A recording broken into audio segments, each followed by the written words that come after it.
The 2024 Formula One season starts in Bahrain this weekend, but what are the big talking points ahead of the new campaign?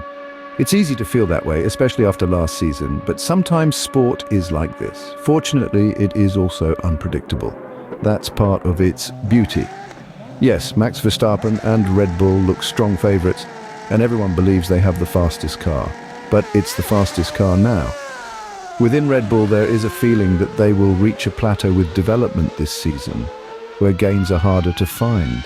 In theory, that should happen to them before it happens to other teams. So there's still hope they could be caught in what is, after all, the longest season ever. Whether that happens soon enough to affect the championship is a different question. As Lando Norris has said, are they beatable? You have to say yes, because we were very close at certain times last year, and at certain times we did. But the question is, are they beatable over a season? I think that will be very difficult. If Verstappen does win the title again, who is going to push him closest? If the Red Bull is as good as it looks, and it keeps that advantage all season, no one will be pushing him. His teammate, Sergio Perez, doesn't have Verstappen's quality, and as yet it appears those who could rival him, Lewis Hamilton, Charles Leclerc, Fernando Alonso, George Russell, Norris, don't have fast enough cars. If the questioner is asking who will be the closest team to Red Bull, right now that looks like a toss-up between Ferrari and Mercedes, with Aston Martin next in line. But remember the huge progress McLaren made last year. They believe they can keep up that trajectory. If so, they too will be in the mix at the front. Who has impressed you the most in testing and why? The Red Bull looks awesome in every possible way. Speed, design, aesthetics. That man Adrian Newey looks to have done it again. But the Ferrari has shown strong pace. Mercedes have clearly made progress and are at the beginning of what should be a steep development curve with a new car, and the Aston Martin looks pliable and predictable.